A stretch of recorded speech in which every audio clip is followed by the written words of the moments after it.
West Frankfurt stands for the American values. American values. American values. Yeah. They do believe that. Well, you have a friend here, Tim. Please stand up and give Tim a round of applause. Tim was one of the Trump voters who stood up for Carlos.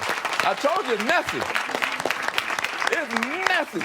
Now I am confused, sir. Trump said he was going to deport a bunch of people.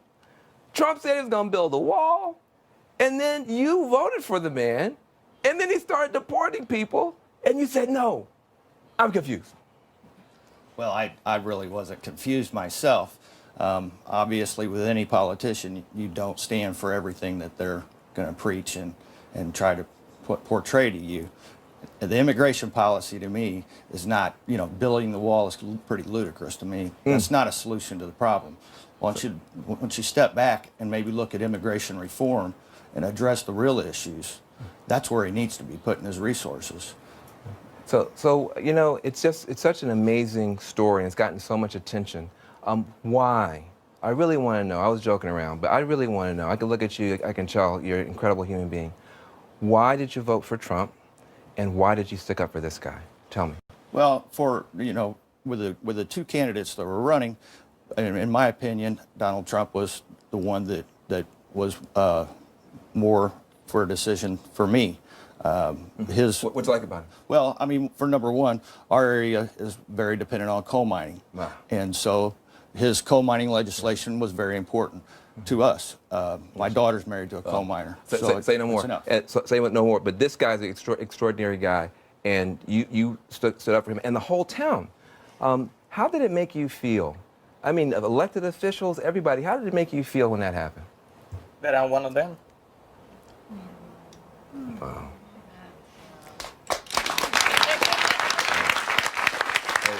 Thank you. Thank you very much.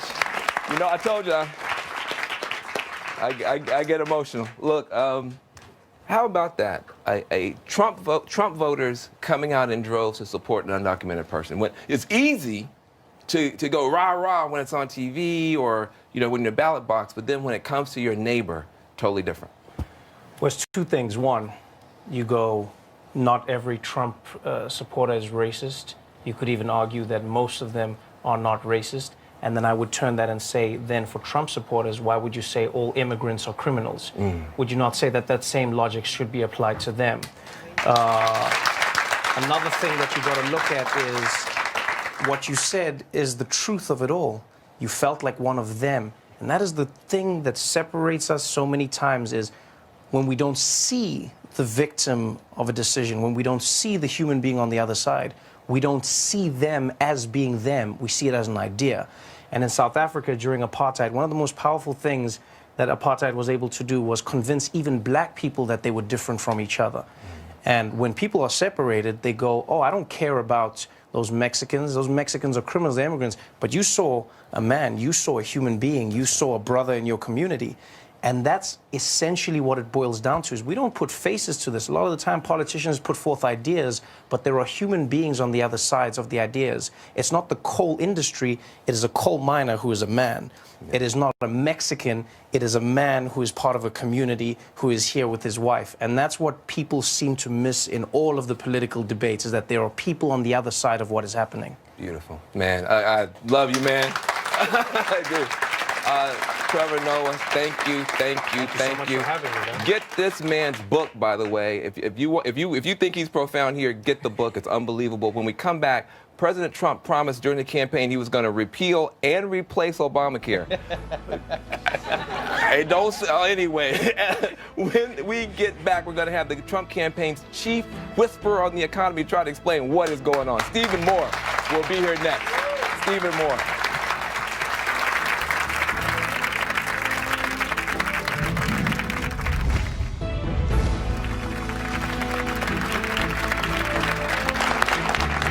Welcome back to The Messy Truth. I'm Van Jones. Now, here's the messy truth. When it comes to Obamacare, turns out repeal is easy, but replace is kind of hard. Republicans have had 7 years to figure this out. 4 national elections. and they still can't get together on a plan. This week, conservatives from the Club for Growth, the Heritage Foundation, Tea Party patriots have all come out against the Republicans' bill. So have the American Medical Association, American Hospital Association, AARP, and group after group after group. They come out with a plan and the roof just falls in. I want to bring in a Trump translator to help us figure this whole thing out. And he's the best one that there is. It's a senior economic advisor to the Trump campaign. He's also a CNN contributor. Bring to the stage Stephen Moore, an economic mastermind wizard. Glad to have you here. Get up here. Appreciate you, my brother. friend. Very, very good. So By look, the way, I got to say, I've been watching this show for the last 30 minutes. Yes, sir. There's not a word that I disagree with. Maybe Well, there is a little coming hey, together listen, here. You're hey, a liberal, look, I'm a conservative. hey, but- look, hey, and see, I'm look. so happy there's some Trump fans here, exactly, too. This yeah. is great. That's It's good. CNN. Hey, look, So- it's a messy truth. So I have a very technical set of questions for you, which is, why y'all ain't got your act together?